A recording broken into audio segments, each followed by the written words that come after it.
నమస్కారం. లక్ష్మి చెప్పే కథలకు స్వాగతం. వీణులతో వీక్షించటానికి సిద్ధం కండి. ప్రియ సఖులు, ఇప్పుడు మనం ప్రముఖ రచయిత్రి శ్రీమతి తురగా మోచర్ల జయశ్యామల గారు రచించిన పూర్ణిమ అనే ఓ చక్కటి నవలను విందామండి. ఈ నవల 1977 సంవత్సరంలో స్వాతి మాసపత్రికలో అనుబంధ నవలగా ప్రచురింపబడింది. ఇప్పుడు మొదటి భాగం మొదలు పెట్టేస్తున్నానండి. గోరింటాకు పెట్టుకుంటూ వసారాలో కూర్చున్న పూర్ణిమ గేటు తీసిన చప్పుడైతే తొంగి చూసింది బయటికి. సారథి అతని వెనుక మరొకతను లోపలికొస్తూ కనిపించారు. అన్నయ్య వచ్చాడే, స్వాగతంలా అరిచి చేతి వేళ్ల గోరింటాకు సరిచేసుకుంటూనే లోపలికి పరిగెత్తింది పూర్ణిమ. అమ్మా, అన్నయ్య వచ్చాడే అంటూ. ఒక బాదవాకులో మెత్తగా నూరిన గోరింటాకు ముద్ద పెట్టుకుని దాని చుట్టూ చేరి ఎవరిష్టం వచ్చినట్లు వాళ్ళు కాళ్లకు చేతులకు పెట్టించుకుంటున్న పిల్లలందరూ అన్నయ్య వచ్చాడు, అన్నయ్య వచ్చాడు అంటూ వసారాలో నుంచి బిలబిలలాడుతూ ముందు అరుగు మీదకొచ్చారు. అప్పటికి వసారా మెట్లు ఎక్కుతున్న సారథి, ఏమిట్రా గోరింటాకు పెట్టుకుంటున్నారా అంటూ అక్కడ నిలబడిన తమ్ముళ్లను చెల్లెళ్లను నవ్వుతూ ప్రశ్నించాడు. అక్కడ నిలబడిన 5-6 పిల్లల్లోనూ ఎవ్వరూ సారథి ప్రశ్నకు జవాబు చెప్పలేదు. వాళ్ళందరి చూపులు అతని వెనకనే వస్తున్న దొరబాబు లాంటి అబ్బాయి మీద ఉన్నాయి. ఎంత బాగున్నాడో అనుకున్నారు అక్కడున్న వాళ్ళందరూ మనసులోనే. సారథి అతను ముందు హాల్లోకి వెళ్ళేసరికి లోపల నుండి ఎదురు రాబోయిన జ్ఞానాంబ సారథి కాక మరొక కొత్త వ్యక్తిని కూడా చూసి చటుక్కున్న ఓ అడుగు వెనక్కు తీసుకుని చీర చెంగుని 2 భుజాల మీదుగా లాక్కుని, ఇదేనా రావటం సారథి అంటూ ప్రశ్నించింది. అవును పెద్దమ్మ, ఇప్పుడే బస్సు దిగి వస్తున్నాం అంటూ తన చేతిలో ఉన్న బ్యాగ్ గోడవారగా పెడుతూ, అది కూడా ఇలాతే అంటూ పక్కనున్న అతని చేతిలోని పెట్టి కూడా అందుకుని తన బ్యాగ్ పక్కనే పెట్టాడు సారథి. మీ పెద్దనాన్న తోటకు వెళ్ళారు, వచ్చే వేళైంది.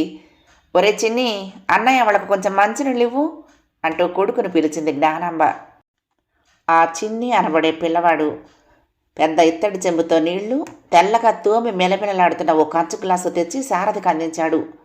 సారథి అతనికి నీళ్లు ఇచ్చి తను తాగి చెంబు ఓ పక్కగా పెట్టాడు. సారథి గోడవారగా ఉన్న ఒక కొయ్య కుర్చీని ముందుకు లాగి, కూర్చోరా అన్నాడు అతనితో. ఇక్ష్వాకుల కాలం నాటి ఆ కుర్చీ వైపు ఓసారి చూసి తిరిగి తన ఖరీదైన ప్యాంటు వైపు ఓసారి చూసుకుని తర్వాత ఇబ్బందిగా సారథి వైపు చూశాడు అతను. అతని అవస్థ గమనించిన సారథి, ప్యాంటు నలిగిపోతుందని ఎన్నాళ్ళు నిల్చుంటావురా, కూర్చోక తప్పదుగా అన్నాడు. అతను అతి జాగ్రత్తగా ఎలాగో కూర్చున్నాడు తప్పనిసరిగా. ఒరే ప్రభు, నేను చెప్పనవసరం లేకుండానే ఈ ఇంట్లోకి వస్తూ ఈ ఇంటి సంగతి గ్రహించేస్తుంటావు, చూస్తూ ఉండు, నేను ఇప్పుడే వస్తాను అంటూ సారథి లోపలికి వెళ్ళాడు. ప్రభు అనబడిన ఆ ప్రభాకర్ సారథి అన్న మాటలకు చిన్నగా నవ్వుకుంటూ కూర్చున్న చోటు నుండి ఇల్లంతా ఓసారి కలిగి చూశాడు. పెంకులతో కప్పిన ఆ ఇల్లు పెద్ద మండువా లోగిలి. అది కట్టి చాలా ఏళ్ళైనట్లు తెలుస్తూనే ఉంది. సున్నం వేసిన గోడలు తెల్లగా మెరుస్తున్నాయి. అక్కడక్కడ గోడలకు దేవుళ్ళున్న క్యాలెండర్లు, ఏవో పాతకాలం నాటి ఫోటోలు ఉన్నాయి. కింద గచ్చు కాదు, మట్టి నేల. అయినా శుభ్రంగా అలికి తెల్లగా పెద్ద పెద్ద ముగ్గులు పెట్టున్నాయి. ఆ గదిలో ప్రభాకర్ కూర్చున్న కుర్చీ తప్ప కూర్చోవటానికి మరొకటి ఏమీ లేదు. అతను కూర్చున్న ఎదురు గోడకు పెద్ద అద్దం మాత్రం ఒకటి తగిలించుంది. ఆ అద్దం పక్క గోడలకు ఎర్రని నల్లని బొట్లు అసహ్యంగా కనిపిస్తున్నాయి. అవన్నీ కాటుగా తిలకం మచ్చలని గ్రహించాడు ప్రభాకర్. ఇంకో పక్క పెద్ద చెక్కపెట్టె లాంటిది ఉంది. దాని మీద కలగాపులగంగా ఏవేవో సామాన్లున్నాయి. ప్రభాకర్ అలా చూస్తూ కూర్చున్నాడు. సారథి లోపలికి వెళ్ళేసరికి వంటింటి గడప మీద కూర్చుని పూర్ణిమ గోళ్లకు పెట్టుకున్న గోరింటాకును సరిచేసుకుంటూ కనిపించింది. ఏమిటి విశేషం, గోరింటాకు పెట్టుకుని కూర్చున్నావు అడిగాడు సారథి. తలంటుకున్న జుట్టు ఎగిరి ముఖం మీద పడుతూ ఉంటే కుడి ముంజేతితో వెనక్కి తోసుకుంటూ కొంచెంగా తలెత్తి చూసి నవ్వుతూ, రేపు ఉండ్రాళ్ళ తదే కదన్నయ్య అంది పూర్ణిమ. ఓ మర్చిపోయాను సుమా అంటూ 2 ద్వారబంధాల మీద 2 చేతులు ఆనించి లోపలికి తొంగి చూస్తూ, పెద్దమ్మ ఏం చేస్తున్నావు అంటూ పిలిచాడు సారథి. జ్ఞానాంబ అప్పుడే పొయ్యి అంటిస్తోంది. సారథి పిలుపుకు, ఏమిటి సారథి అంది పొయ్యిలో పుల్లలు తగిలిస్తూ. ఆ వచ్చినవాడు నా స్నేహితుడు, పెదనాన్న ఉత్తరంలో రాశానుగా. అతను కాఫీ తాగడు, ఓ గ్లాసు పాలుంటే ఇవ్వు పెద్దమ్మా అన్నాడు. పాలు లేకపోవటం ఏమిట్రా, కుండెడున్నాయి, కొంచెం వెచ్చ చేసిస్తానుండు అని పొయ్యికి ఆ పక్కగా మూలనున్న దాలి మీద కుండలో మరిగిన పాలను ఓ గిన్నెలోకి తీసి పొయ్యి మీద వెచ్చబెట్టి తిరిగి ఓ గ్లాసులో పోసి సారథి చేతికిచ్చింది జ్ఞానాంబ. సారథి ముందు గదిలోకి వచ్చేసరికి ప్రభాకర్ గోడలకేసి చూస్తూ కనిపించాడు. ఎందుకో ప్రభాకర్ చాలా అనీజీగా ఫీల్ అవుతున్నట్టు అనిపించింది సారథికి. ప్రభు, ఇది పల్లెటూరు. ఇక్కడ మీ ఇంట్లో ఉన్నట్టు స్టీల్ సామాన్లు, అందమైన గాజు పింగాణి సామాన్లు, నిలువుట అద్దాలు, మొజాయిక్ ఫ్లోరింగులు, కార్పెట్లు, సోఫా సెట్లు, ఫ్రిడ్జ్లు, కుక్కర్లు, ఎలక్ట్రిక్ హీటర్లు ఇవేమీ లేవు. కనుక ఇక్కడున్నన్ని రోజులు నీకు చాలా ఇబ్బంది కలుగుతుందనుకుంటాను అంటూనే పాల గ్లాసు ప్రభాకర్కి ఇచ్చాడు. సారథి మాటలకు ప్రభాకర్ నవ్వుతూనే పాల గ్లాసు అందుకుని ఒక్కొక్క చుక్కగా సిప్ చేయసాగాడు. ఇంతలో అతనికి ఎదురుగా ఉన్న గదిలో నుంచి ఎవరో తనను తొంగి చూసినట్టుగా అనిపించింది ప్రభాకర్కి. అందుకే రెప్ప వేయకుండా ఒక్క క్షణం అటే తదేకంగా చూశాడు. నిజమే, తను అలాగే రెప్ప వేయకుండా చూడటం గమనించి ఆ అమ్మాయి అక్కడి నుంచి చటుక్కుని తప్పుకొని పోవటం స్పష్టంగా కనిపించింది ప్రభాకర్కి. పాలు తాగటం పూర్తి చేసి గ్లాసు నేల మీద పెడుతూ, పాలు ఇలా ఉన్నాయేమిటి అని అడిగాడు ప్రభాకర్ సారథిని. అంటే ఎలా ఉన్నాయి? చాలా కమ్మగా ఉన్నాయి సారథి. పక్కపక్క నవ్వాడు సారథి. పాలు కమ్మగా ఉండక ఎలా ఉంటాయి అని అడిగాడు ఎదురు. మరి మన సిటీలో పాలు ఇలా ఉండవు కదా. అదే మరి అక్కడికి ఇక్కడికి తేడా. ఈ పాలు దొడ్లో గేదెని పితిరికి చక్కగా కాచిన పాలు కమ్మగా ఉండక ఎలా ఉంటాయి. అక్కడేమో మనం పాలవాడు పాలు పోసినా, పాల పేరుతో నీళ్లు పోసినా అదే మహద్భాగ్యం మనకు. ఆ నీళ్లల్లో పాల రుచి ఎలా తెలుస్తుంది కక్కుర్తికి గడిపోవటం కానీ అన్నాడు సారథి. అతని పేరు అనంత పద్మనాభం.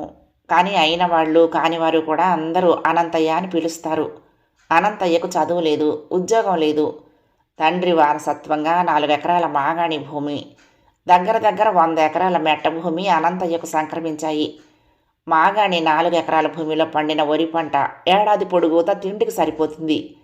మిగతా భూమి అనువైన నేల వాతావరణం కావటంతో పళ్ళ తోట, కూరగాయలు, పువ్వుల తోటలు పెంచాడు. పండిన పళ్ళు, పువ్వులు, కూరగాయలు సిటీ మార్కెట్కు పంపిస్తూ ఉంటాడు. ఏ సీజన్లో ఆ పళ్ళు, పువ్వులు చక్కగా విరగకాస్తాయి, పోస్తాయి అనంతయ్య తోటలో. అనంతయ్య పగలల్లా ఒక్క క్షణం కూడా వృధాగా పోకుండా తోటలో పడి బండ చాకిరీ చేస్తాడు. చెట్లకి పాదులు చేస్తూనూ, ఎండిన ఆకులు కొమ్మలు తుంచి పారేస్తూనూ, ఏ చెట్టుకు ఎప్పుడు ఏ రకంగా చీడపడుతుందో గ్రహిస్తూ దానికి తగిన మందులు కొనివేస్తూ అలా తోటలోనే శ్రమిస్తాడు అనంతయ్య. కనుకని అధిక దిగుబడి ఇచ్చే అనంతయ్య తోట లాంటి తోట మరి ఆ చుట్టుపక్కల ఎక్కడా లేదని చెప్పుకుంటారు అందరూ. అయితే అనంతయ్య ఒక్కడే ఆ తోటనంతా చెయ్యడు. ఆ తోటలో ఎప్పుడూ అనంతయ్యతో సమంగా 5-6 పని మనుషులుంటారు. వాళ్ళు ఆ తోటల్లోనే గుడిసెలు వేసుకుని పెళ్ళాం పిల్లలతో సహా అక్కడే ఉండిపోతారు. అనంతయ్య, రాజేశ్వరరావు అన్నదమ్ములు. సారథి రాజేశ్వరరావు కొడుకు. సారథి చంటి పిల్లవాడిగా ఉండగానే అతని తల్లిపోయింది. అప్పటి నుంచి జ్ఞానాంబ సారథిని తన పిల్లల్లో ఒక పిల్లవాడిగా చూసుకుంది. సారథికి 8 ఏళ్ళు ఉండగానే రాజేశ్వరరావు పక్షవాతంతో చనిపోయాడు. అప్పటి నుండి జ్ఞానాంబ అనంతయ్యలు తల్లి తండ్రి అయ్యారు సారథికి. ఆ ఇంట్లో సారథికి ఏ లోటు లేకుండానే జరుగుతోంది. ప్రస్తుతం సారథి చదువు ముగించి హైదరాబాద్లో ఉద్యోగం చేస్తున్నాడు. అతనికి అక్కడ ప్రభాకర్ స్నేహితుడు. ప్రభాకర్ కలవారి అబ్బాయి అని, కానీ అతనికి తల్లిదండ్రులు కానీ నా అనేవాళ్ళు కానీ ఎవరూ లేరని సారథి 1-2 సార్లు ఇంటికి వచ్చినప్పుడు ఏదో మాటల్లో చెప్పాడు. సారథి ఉద్యోగం దారి కూడా వేరు. ప్రభాకర్ అతను ఓసారి క్లబ్లో కలుసుకోవటం జరిగింది. అప్పటి నుండి ఇద్దరికి బాగా స్నేహం కలిసింది. ప్రభాకర్ పట్నంలోనే పుట్టి పట్నంలోనే పెరిగినవాడు. పల్లెటూరు ఎలా ఉంటుందో చూడాలని ఉబలాట పడుతున్నాడు. మన ఊరు తీసుకొచ్చి 2 రోజులు ఉండమని, మన పల్లెటూరు నా స్నేహితుడికి చూపాలనుకుంటున్నాను, మీ అభిప్రాయం రాయండి పెదనాన్న అని అనంతయ్యకు 1 వారం రోజుల క్రితం ఉత్తరం రాశాడు సారథి. 2 రోజులు ఉండిపోయేదానికి పెద్ద అభ్యంతరం ఏమిటి అని భార్యతో సంప్రదించి ఇద్దరూ అవును అనుకుని, అనంతయ్య పెద్దగా చదువుకోకపోయినా రాయటం చదవటం వచ్చు కనుక స్నేహితుడిని తప్పక తీసుకురావాల్సింది అంటూ సారథికి తిరుగు జవాబిచ్చాడు. ఆ ఉత్తరం వెళ్ళిన 4వ రోజుకి సారథి ప్రభాకర్ బయలుదేరొచ్చారు. సారథి వసారాలో కూర్చుని గోరింటాకు పెట్టుకుంటున్న పిల్లలందరినీ పిలిచాడు. వాళ్ళందరూ ఏమిటోనని బిలబిలలాడుతూ లోపలికొచ్చారు. ఒక అమ్మాయి లంగా జాకెట్ వేసుకుని ఉంది. తలంటుకున్న జుట్టును గట్టిగా 2 జడలుగా అల్లుకుంది. ఆ అమ్మాయిని చూపిస్తూ, మా పెదనాన్నగారి మూడో అమ్మాయి ఈ శ్రీవల్లి. ఈ అబ్బాయి పెద్దవాడు, వాడు 2, 3 అంటూ పిల్లల్ని పరిచయం చేశాడు. ప్రభాకర్ నవ్వుతూ ఓ అంటూ తలను పంకించి వాళ్ళు చేతులకు పెట్టుకున్న గోరింటాకు వైపు వింతగా చూశాడు. వల్లి అక్కయ్యని పిలువు అన్నాడు సారథి. వల్లి లోపలికి పరిగెత్తింది. పూర్ణిమ మెల్లగా అక్కడికి వచ్చింది. కాళ్లకు ఉన్న గజ్జల పట్టాలు గల్లు గల్లుమంటూ ఉండగా మా పెద్దనాన్నగారి రెండో అమ్మాయి పూర్ణిమ పరిచయం చేశాడు సారథి. ప్రభాకర్ అలవోకగా ఆమె వైపు చూశాడు. మడమలకు కొంచెం పైగా పువ్వుల లంగా కట్టుకుని ఉన్న పూర్ణిమ కొంచెంగా తల కుడి పక్కకు వంచి ఓణి చివరలు మెలిపెడుతూ నవ్వి నవ్వనట్లు పెదవులు కదిపి సిగ్గుపడుతూ నిలబడి ఉంది. మనోహరంగా ఉన్న ఆమె సౌందర్యాన్ని నివ్వెరపోయినట్టుగా చూశాడు ప్రభాకర్. ఈ ఊళ్ళో పెద్ద చదువులు లేవు. ఆడపిల్లలు పెద్దవాళ్ళు, మగపిల్లలు చిన్నవాళ్ళు. అందుకని పిల్లలు ఎవరూ ఎక్కువగా చదువుకోలేదు. ఆడపిల్లలు అసలే చదువుకోలేదు. పూర్ణిమ కంటే పెద్దమ్మాయి శ్రీలక్ష్మికి పెళ్ళై అత్తవారింటికి వెళ్ళిపోయింది అని పరిచయం చేయగానే నమస్కారం చేయాలని కూడా తెలియదు ప్రభు, వీళ్లకు ఏమీ అనుకోకు. ఎంతైనా పట్టణపు నాగరికతలు వేరు కదా, ఇవేమీ వీళ్లకు తెలియవు అన్నాడు సారథి సన్నగా నవ్వుతూ. పర్వాలేదులే అన్నట్టుగా నవ్విన ప్రభాకర్ ఎందుకో ఇంకొకసారి ఓరగా పూర్ణిమను చూడబోయాడు. కానీ పూర్ణిమ అక్కడ లేదు, లోపలికి వెళ్ళిపోయింది ఎప్పుడో. అది గమనించి అన్నాడో లేక ఊరికే అన్నాడో సారథి. ఈ పల్లెటూరు అమ్మాయిలకు సిగ్గు ఎక్కువ. తొందరగా పరాయి వ్యక్తులు, అందులోనూ ముఖ్యంగా మగవారి ఎదుటకు రారు. వచ్చిన నిమిషం కంటే ఎక్కువ నిలవరు అన్నాడు. సరేలే అన్నాడు ప్రభాకర్. అవును సారథి, మీ తమ్ముళ్ళు చెల్లెళ్ళు చేతులకు పేడల ఏమిటో పెట్టుకున్నారేమిటి? తేలిక అడుగుతున్నాను, ఏమీ అనుకోకు అన్నాడు. ఆ మాట విని పగలపడి నవ్వాడు సారథి జవాబు చెప్పకుండా. అతను అలా నవ్వుతూ ఉంటే చిన్నపుచ్చుకున్నట్టుగా చూశాడు ప్రభాకర్. ఎంతకీ అతను నవ్వు ఆపకపోయేసరికి ఎందుకు నవ్వుతావు చిరుకోపంతో అడిగాడు. సారథి కొంచెంగా నవ్వు ఆపుకొని లేకపోతే ఏమిటి నాయనా, పేడ చేతులకు పెట్టుకుంటారా ఎవరైనా అడిగాడు. మరేమిటది? అది అలా అడిగావు బాగుంది. దానిని గోరింటాకు అంటారు. ఎప్పుడు చూడలేదా? ఆకును తెచ్చి నూరి అలా చేతులకు కాళ్లకు పెట్టుకుంటారు అంటూ చెప్పాడు సారథి. ఎందుకు పెట్టుకోవటం? పెట్టుకుంటే గోళ్ళు అరచేతులు ఎర్రగా పండుతాయి, అది వాళ్ళు కడిగేశాక చూపిస్తానుగా అన్నాడు సారథి. అయితే ఇప్పుడెందుకు పెట్టుకోవటం? రేపు ఉండ్రాళ్ళ తదియ, అంటే ఆడపిల్లలకి అదొక నోము రోజు. ఇవాళ తలంటి పోసుకుని గోరింటాకు పెట్టుకుని రేపు ఉదయం చీకటితోనే లేచి ఆడపిల్లలందరూ వెన్నెల్లో ఆడుకుంటారు సారథి వివరించి చెప్పాడు. వెన్నెల్లో ఆడుకుంటారా? పెద్దవాళ్ళు కదా, ఎందుకలా ఆడుకోవటం? అత్యాశ్చర్యంగా అడిగాడు ప్రభాకర్. పెద్ద పిల్లలే, అందరి ఇళ్లలో ఆడపిల్లలు ఒక చోట చేరి రకరకాల ఆటలు ఆడుకుంటారు. రేపు వాళ్ళు ఆడుకునేటప్పుడు చూపిస్తానుండు. ఎందుకు అలా ఆడుకోవటం అంటే అదొక ఆచారం, సరదా అన్నాడు సారథి. అయితే రేపు నన్ను లేపు సారథి, వాళ్ళు ఎలా ఆడుకుంటారో చూద్దాం ఉత్సాహంగా అన్నాడు ప్రభాకర్. అలాగే, అప్పుడు లేపి నీకు కూడా భోజనం పెట్టిస్తా అన్నాడు సారథి నవ్వుతూ. అదేమిటి, అప్పుడు భోజనం చేస్తారా వింతగా అడిగాడు ప్రభాకర్. అవును, ఉల్లిపాయ పులుసు, పొట్లకాయ కూర, గోంగూర పచ్చడి, మేగడ పెరుగు, ఉండ్రాళ్ళ తదియకు స్పెషల్ అన్నమాట. పొద్దున్నే అంటే బాగా చీకటిగా ఉండగానే లేచి ముఖాలు కడుక్కొని కొత్త బట్టలు వేసుకొని అన్నాలు తిని ఆడుకుంటారు కన్నెపిల్లలందరూ చెప్పాడు సారథి. ఇదేదో వింత ఆటలా ఉందే, తప్పకుండా లేచి చూడాలి. ప్రపంచ వింతల్లో ఏదో చూడబోతున్నంత ఆనందంగా అన్నాడు ప్రభాకర్. ఎంత బ్రహ్మాండమైన కోరికరా చిట్టి తండ్రి నవ్వాడు సారథి. సాయంత్రం చల్లబడింది. అంతవరకు తన వాడి అయిన కిరణాలతో జనావళికి అలసటను నీరసాన్ని తెప్పించిన కర్మసాక్షి ఈ రోజుకి నా జీవితం పరిసమాప్తి అయింది అని లోకానికి తెలియజేస్తూ పశ్చిమ దిశలోకి జారిపోతున్నాడు. సూర్యోదయంతో చేలకు తోటలకు పోయిన పశుగణాలు, కర్షకులు, మేతకు పోయిన శాకుంతల సంతానం ఇళ్ళు వెతుక్కుంటూ మరలి వస్తున్నారు. తల్లుల్ని వెన్నంటి వస్తున్న లేకదోడలు అంబా అని అరుస్తూ వీధుల్లో చెంగు చెంగున గంతులేస్తున్నాయి. అంతవరకు ప్రభాకర్, సారథి కబుర్లతో గడిపారు. మా పెదనాన్న వచ్చే లోపల ఇంటి తోట చూపిస్తాను రా ప్రభు అంటూ వీధిలోకి నడిచాడు సారథి. వీధి వైపు ఇంటి ముందు చాలా ఖాళీ స్థలం ఉంది. గేటు నుంచి ఇంటి మెట్ల వరకు, ఇంటికి ఆ చివరి నుంచి ఈ చివరి వరకు అన్నీ పూల మొక్కలే. పచ్చగా నిండుగా రకరకాల పువ్వులతో ఉన్నాయి మొక్కలన్నీ. జీనియాలు, కాస్మాస్, మందారాలు, నందివర్ధనం, గరుడవర్ధనం, బంతిపూలు, రేరాణి, జోకామల్లి, ఇలా ఎన్నో రకాల చెట్లు ఇంటి ముందుండి ఆ ఇంటికి అందం తెస్తున్నాయి. ఆ పువ్వులను చూస్తూ ఏవో కబుర్లు చెప్పుకుంటూ చాలాసేపు అక్కడే గడిపేశారు. తర్వాత ఇంటి ముందు నుంచి గోడకి అనుకుని దొడ్లోకి ఉన్న దోవెమ్మట పెరటి వైపు నడిచారు ప్రభాకర్, సారథి. పెరడు కూడా చాలా పెద్దదే. ఒక పక్కగా ఇంటికి కాస్త దూరంగా పశువుల పాకుంది. దానికి ఇంకొంచెం దూరంలో పెద్ద గడ్డిమేటు ఉంది. చాలా భాగం ఆ రెండు ఆక్రమించుకున్న పెరడులో కూడా పెద్ద పెద్ద చెట్లున్నాయి. నేరేడు, బాదం, కొబ్బరి పెద్ద చెట్లు, బీరపాదులు, పొట్లపాదులు, కాకరపాదులు, చిక్కుడు పాదుల పందిళ్ళు ఉన్నాయి. ఆనప, గుమ్మడి పాదులు మూలగా ఒత్తుగా నేల మీద పాకున్నాయి. బాదం చెట్టుకి కాస్త ఎడంగా బావుంది. బాదం చెట్టుకి యువతలి పక్క పొట్లపాదు పక్కగా పూర్ణిమ గుణపంతో తవ్వుతూ కనిపించింది సారథికి. పూర్ణి, ఏమిటే తవ్వుతున్నావు? అడిగాడు దగ్గరగా నడుస్తూ సారథి. పరికిణి కుచ్చిళ్ళు కొంచెంగా ఎత్తి బొడ్లో దూపుకుని పైట చెంగు నడుముకు లాగి బిగించి గబగబా గుణపంతో నేల తవ్వుతున్న పూర్ణిమను చూడగానే ప్రభాకర్ కళ్ళు మెరిశాయి. ఆమె అలా చకచక తవ్వుతూ ఉంటే చాలా వింతగా అనిపించింది అతనికి.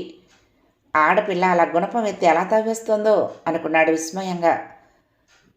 అమ్మ కొత్తిమీరకు మడి చేయమందన్నయ్య, ధనియాలు చెల్లుతుందిటా అంటూనే ప్రభాకర్ వైపు చూసి తవ్వటానికి సిగ్గుపడుతున్నట్టుగా ఒక్క క్షణం నిలబడి తిరిగి ఏమనుకుందో తవ్వసాగింది. పూర్ణి, ఆ గుణపం ఎలాతే నేను తవ్వుతాను అంటూనే పూర్ణం చేతిలోని గుణపం అందిపుచ్చుకుంటూ ఆ చేతుల వైపు చూశాడు సారథి. గోరింటాకు అప్పటికే తీసుకుని ఉందేమో ఎర్రగా ఉన్నాయి. ప్రభాకర్ కళ్ళు వింతగా మెరిశాయి. పూర్ణిమ అరచేతిలో ఎర్రగా గుండ్రంగా గోరింటాకు ముద్రలు ఎంతో అందంగా కనిపించాయి. అబ్బా, ఆ ఆకు పెట్టుకుంటే ఇలా అందంగా పండుతుందా? ఆశ్చర్యంగా అడుగుతూ తలెత్తి పూర్ణిమ ముఖంలోకి చూశాడు. గోరింటాకుతో పండిన అరచెయ్యి ఎంత సుందరంగా ఉందో, ఆ ముఖం ఎందుకో ఎర్రబడి అంత అందంగానే ఉంది. ప్రభాకర్ తన వైపు అలాగే చూస్తూ ఉండటంతో సారథి చేతిలో నుంచి తన చెయ్యి లాక్కుని తూనీగలాగా లోపలికి పారిపోయింది పూర్ణిమ. ఆమె వెళ్ళిన దిక్కే చూసిన ప్రభాకర్ ఈమెలో ఏవో తళుకులు మెరుపులు ఉన్నాయి, అందుకే అంత అందంగా ఉంది అని అనుకోకుండా ఉండలేకపోయాడు. సారథి కూర్చుని గుణపంతో నెమ్మదిగా తవ్వుతూ ధనియాలు చల్లటానికి చక్కగా మడి తయారు చేశాడు. ఈ లోపల నుంచున్న చోటు నుంచే ప్రభాకర్ పెరడునంతా పరిశీలించి చూస్తూ, ఇదేనా కూరగాయల తోటంతా అని అడిగాడు.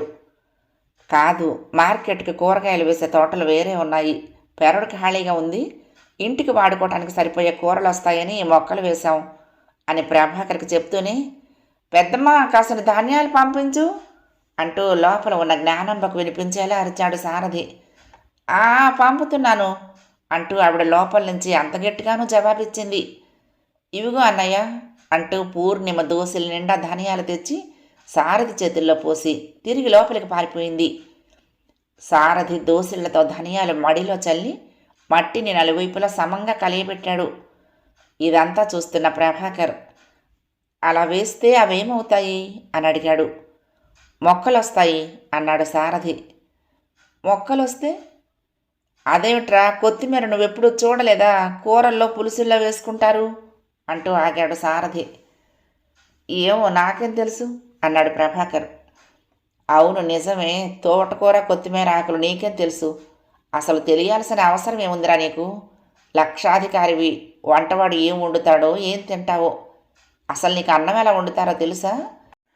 కూరలో ఏమేమి వేస్తే కూర రుచిగా తయారవుతుందో నీకు తెలుసా అన్నాడు సారథి నవ్వుతూ. నిజమేరా, నాకేం తెలుస్తుందిరా నవ్వేశాడు ప్రభాకర్. ఇంతలో, ఏరా సారథి ఎప్పుడొచ్చావు అంటూ అనంతయ్య వచ్చాడు అక్కడికి.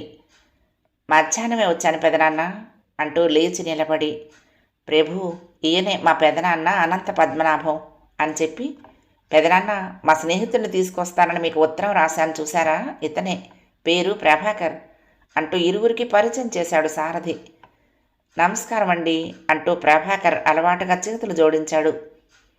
అనంతయ్య ప్రతి నమస్కారం చేస్తూ, పట్టణంలో పుట్టి పెరిగిన వాడివి, పట్టణపు నాగరికత జీర్ణించుకున్నవాడివి. ఈ పల్లెటూరులో ముఖ్యంగా మా ఇంట్లో పట్టణపు సౌకర్యాలు ఏమీ లేవు. నువ్వు ఇబ్బంది లేకుండా ఉన్నదనుకుంటే ఇక్కడ ఎన్ని రోజులున్నా మాకు అభ్యంతరం లేదబ్బాయి అన్నాడు. ప్రభాకర్ నవ్వుతూ, ఇబ్బందికి ఉందండి, ఏమీ లేదు అంటూనే అనంతయ్య వైపు నిశితంగా చూశాడు.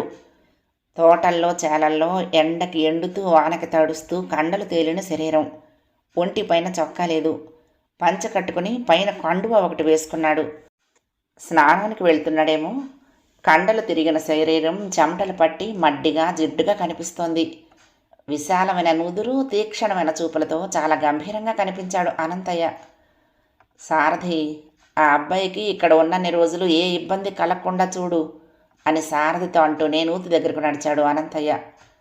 ఆయన చెప్పిన దానికి సారథి అలాగే అన్నట్లు తాలూపాడు. అప్పుడప్పుడే పరిసరాలన్నీ కనుచీకట్లో కలిసిపోతున్నాయి. నూతి దగ్గరికి వెళ్ళిన అనంతయ్య పైకండువ నూతి గట్టు మీద పెట్టి బకెట్తో నీళ్లు తోడి గబగబా నెత్తి మీద దిమ్మరించుకుంటున్నాడు. మధ్య మధ్యలో ఒట్టి చేతులతోనే పరపర ఒళ్ళు రుద్దుకుంటున్నాడు. ప్రభాకర్ అది చూసి విస్తుపోయాడు. అనంతయ్య అలా ఆ వేళలో చన్నీళ్లను బకెట్తో గుమ్మరించుకుంటూ ఉంటే ప్రభాకర్కు చలి పుట్టినట్లయింది. అలా నూతి దగ్గర స్నానం చేస్తున్నారేమిటి, అందరూ చూడరా, బాత్రూమ్ లేదా అనుకున్నాడు మనసులో. రారా ప్రభు, లోపలికి పోదాం అన్నాడు సారథి ముందుకు కదులుతూ. ప్రభాకర్ అతన్ని అనుసరించాడు. ఇద్దరు లోపలికి వచ్చేసరికి పూర్ణిమ ముందు గదిలో మధ్యన పైనుంచే వేళ్లాడదీసిన ఓ ఇనుప తీగకు వెలిగించిన హరికెన్ లాంతర్ తగిలిస్తూ కనిపించింది. అలా రెండు చేతులు ఎత్తి లాంతర్ తగిలిస్తూ ఉంటే పూర్ణిమ చేతులకు ఉన్న గాజులు వెనక్కు వెళ్ళి చేతులు దింపగానే గలగలలాడుతూ ముందుకు ముంజేతి మీదకు పడ్డాయి. వాళ్ళిద్దరిని చూడగానే అక్కడ నుంచి తూనీగల తప్పుకుని వెళ్ళిపోయిందామె. ఆమె వెళ్ళిపోతూ ఉంటే కాళ్ళకి ఉన్న గజ్జల పట్టాలు గల్లు గల్లుమని చేస్తున్న చప్పుడు ప్రభాకర్కి ఎంతో శ్రావ్యంగా, శ్రవణానందకరంగా అనిపించింది. రాత్రి భోజనాల దగ్గర ప్రభాకర్ పీటపై కూర్చోవటానికి నానా అవస్థ పడ్డాడు. భోజనం చేస్తున్నంతసేపు అటు ఇటు కదులుతూనే ఉన్నాడు. పెద్ద వెండి కంచంలో వడ్డించిన అన్నం, రకరకాల పదార్థాలను చూసి అమ్మో, ఇవన్నీ తినగలనా ఆశ్చర్యంగా అన్నాడు. ఏమున్నాయి, రోజు ప్రతిపూట చేసుకునేవే ఇవన్నీ. నీలా సింపుల్గా పాలు, పళ్ళు, బిస్కెట్లు నాజుగ్గా తిని ఉండలేం మాలాంటి వాళ్ళు. ఇదిగో ఇది గోంగూర పచ్చడి, ఇది ఆవకాయ, ఇదిగో ఇది గుత్తి వంకాయ కూర, ఇవి అప్పడాలు, వడియాలు, పోతే ఇది చారు, ఇది సాంబారు అంటూ కంచంలో వడ్డించిన పదార్థాలన్నింటినీ చెప్పాడు సారథి. బాబోయ్, ఇన్ని ఐటెంలేంటి, నేను తినలేను అన్నాడు ప్రభాకర్. ముందు రుచి చూడన్నీ, తినగలిగినంత తిను అన్నాడు సారథి. అవును, ఇన్ని పదార్థాలు లేనిదే మాకు భోజనం ఎక్కదు అనంతయ్య అన్నాడు. ప్రభాకర్ సన్నగా నవ్వుతూ మునివేళ్లతో మెతుకులు కతకసాగాడు. అది చూసిన జ్ఞానాంబ, భోజనం చేయటానికి ఈ అబ్బాయి ఎంత కష్టపడుతున్నాడేమిటి అనుకుంది 1-2 సార్లు. సారథి మాత్రం నాజుగ్గా డైనింగ్ టేబుల్ దగ్గర కూర్చొని ముడుపు చెల్లించుకున్నట్టు 2 మెతుకులు తినేవాళ్లకు పీట వేసి ఇలా భోజనం పెడితే ఇబ్బందిగానే ఉంటుంది మరి అనుకున్నాడు. ముందు హాల్లోకి అటు ఇటు వీధి వైపు కూడా గదులున్నాయి. కుడివైపున ఉన్న గది అసలు ఎప్పుడూ సారథికి ప్రత్యేకం. ఆ గదిలోనే సారథి, ప్రభాకర్ చెరొక మంచం వేసుకుని పడుకున్నారు. చాలాసేపు ఏవో కబుర్లు చెప్తూనే నిద్రలోకి జారిపోయాడు సారథి. ప్రభాకర్కి మాత్రం ఎంత ప్రయత్నించినా నిద్ర రావటం లేదు. కొత్త ప్రదేశం, కొత్త వాతావరణం, కొత్త మనుషుల అలవాట్లు అతనికి చాలా వింతగా అనిపించాయి. ఏమిటి మనుషులందరూ అదో విధంగా మడ్డిగా ఉన్నారు, ఈ ఇల్లు ఏమిటి కొండ గుహలా అని ఏదో ఆలోచిస్తున్న ప్రభాకర్కి లోపల గదుల్లో నుంచి ఎక్కడో గల్లు గల్లుమని గజ్జల చప్పుడు వినిపించింది. అది పూర్ణిమ కాళ్ల పట్టీల చప్పుడని ప్రభాకర్ వెంటనే గ్రహించాడు. ఎందుకో లేచినట్లుంది అనుకున్నాడు. పల్చనైన కోలమొహంలో పెద్ద కళ్ళు, సన్నని ముక్కు, పచ్చని పసిమి ఛాయతో మరీ పొట్టి పొడుగు కాని పూర్ణిమ ముగ్ధ మనోహర సౌందర్యం ప్రభాకర్ కళ్లకు కట్టినట్లయింది. లంగా, ఆ పైన వల్లెవాటు, బుట్ట చేతుల జాకెట్టు వేసుకుని చెవులకు జోకాలు, చేతులు నిండుగా గాజులు వేసుకున్న పూర్ణిమ అందం అతన్ని దిగ్భ్రాంతుణ్ణి చేస్తోంది. ఆమె అందంలో ఏదో ప్రత్యేకత ఉందనిపించింది. కాళ్ల గజ్జలు గల్లు గల్లుమంటూ పూర్ణిమ తిరుగుతూ ఉంటే ఎప్పుడో జూలో చూసిన చెంగు చెంగున పరుగులు తీస్తున్న లేడికోన గుర్తొచ్చింది అతనికి. అప్పుడప్పుడే ఉదయిస్తున్న సూర్యకిరణాలలో పచ్చని ఆకుల చాటున నిద్ర మేల్కుంటూ నింగిని నేలను చూసి పకపక నవ్వుతూ మేలిమి బంగారు రంగులో విచ్చుకుంటున్న గుమ్మడి పువ్వు లాంటి అద్వితీయమైన సౌందర్యం ఆమెది. అలా ఏదో ఆలోచిస్తూనే నిద్రలోకి జారుకున్నాడు ప్రభాకర్. ఎక్కడో ఎవరో కిలకిలా నవ్వుతూ ఉంటే చటుక్కున మెలకు వచ్చిన ప్రభాకర్ త్రుళ్ళిపడి లేచి మంచం మీద కూర్చున్నాడు. గదిలో గోడకు తగిలించిన కోడిగుడ్డు దీపం మసకగా వెలుగులు విరజిమ్ముతోంది. ప్రభాకర్కి విచిత్రంగా అనిపించింది. ఒక్క క్షణం తానెక్కడున్నాడో అతనికే గుర్తు రాలేదు. అది తన గది కాదు, తను పడుకున్నది ఖరీదైన మంచం కాదు, హోమ్ బెడ్ కాదు, గదిలో వెలుగులు చిమ్మేది ఆకుపచ్చ రంగు నైట్ బల్బు కాదు. అతను కల్లో చూస్తున్నట్లుగా పక్క మంచం కేసి చూశాడు. సారథి నిశ్చింతగా నిద్రపోతున్నాడు. మళ్ళీ ఎక్కడో ఆడపిల్లల కిలకిలా నవ్వులు, గాజుల గలగలలు వినిపించాయి. అప్పుడు కానీ గుర్తుకు రాలేదు తనెక్కడున్నాడో ఏమిటో. గట్టిగా కళ్ళు నిలుపుకుని మంచం మీద నుండి లేచి దీపం దగ్గరగా నడిచి చేతి వాచిలో టైం చూసుకున్నాడు. 3 గంటలవుతోంది. లోపల గదిలో నుంచి ఎక్కడో ఏవో సన్నగా మాటలు వినిపించాయి. ఆ వెనువంటనే కాళ్ల గజ్జలు గల్లు గల్లుమంటూ ఉంటే ఆ గది ముందు నుంచే పూర్ణిమ, ఆ వెనక శ్రీవల్లి బయటికి వెళ్తూ ఉండటం చూశాడు. చటుక్కున గుర్తుకొచ్చింది ప్రభాకర్కి. ఈవేళ ఏదో పండుగని, ఆడపిల్లలు వెన్నెల్లో ఆడుకుంటారని సారథి చెప్పాడు. అందుకే కాబోలు పూర్ణిమ అప్పుడే లేచింది అనుకుంటూ వీధి వైపున్న కిటికీ దగ్గరికి వెళ్ళాడు. ఆ కిటికీ దగ్గర నుంచుంటే వీధి అంతా కనిపిస్తోంది. వీధి గేటు వద్ద చాలామంది అమ్మాయిలు గుమిగూడి ఉన్నారు. వాళ్ళంతా ఏవేవో కబుర్లు చెప్పుకుంటూ కిలకిలా నవ్వుకుంటున్నారు. వాళ్ళ నవ్వులు వినిపించడంతో తనకు మెలకు వచ్చిందని అప్పుడు అనుకున్నాడు ప్రభాకర్. రావే పూర్ణి, ఏమిటంత ఆలస్యం? లోపల నుంచి వస్తున్న పూర్ణిమను ఒక అమ్మాయి పిలిచింది. వస్తున్నా కదా, చూస్తూనే పిలుస్తావే అంటూ పూర్ణిమ, శ్రీవల్లి కూడా వాళ్లల్లో కలిశారు.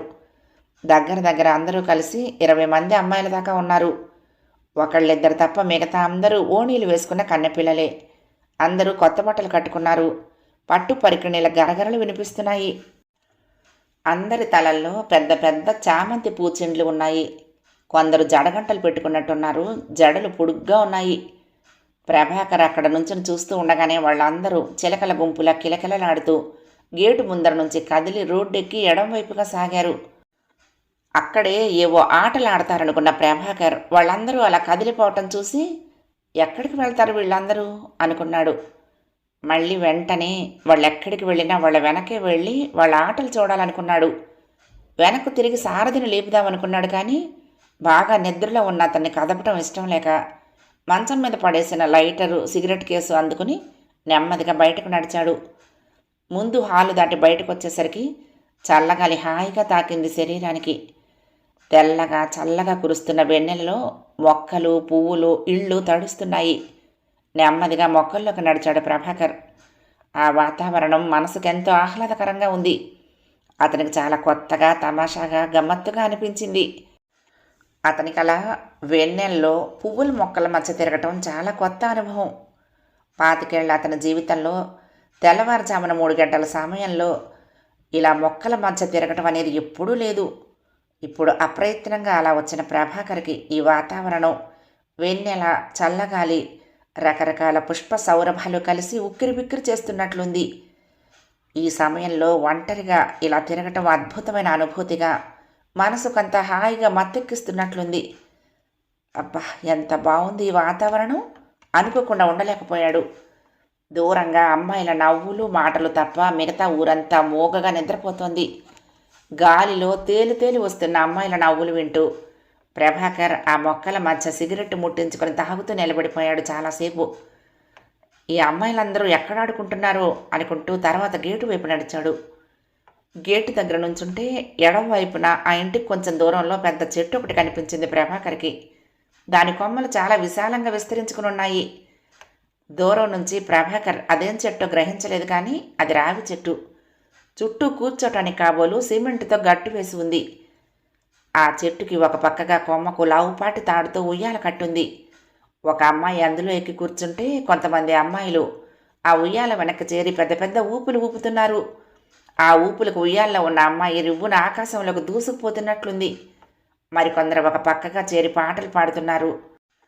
చెమ్మ చెక్క చారడేసి మొగ్గ అట్లు పోయంగా ఆరగించంగా, ముచ్చాల చెమ్మ చెక్క ముగ్గులేయంగా, రత్నాల చెమ్మ చెక్క రంగులేయంగా, సుబ్బారాయుడు షష్ఠి చూసి వద్దాం రండి, మన వారింట్లో పెళ్ళి మళ్ళీ వద్దాం రండి అంటూ ఇద్దరిద్దరు అమ్మాయిలు జట్టుగా విడిపోయి ఒకరి అరచేతులతో ఒకరు చరుచుకుంటూ ఎగురుతూ చుట్టూ తిరుగుతున్నారు.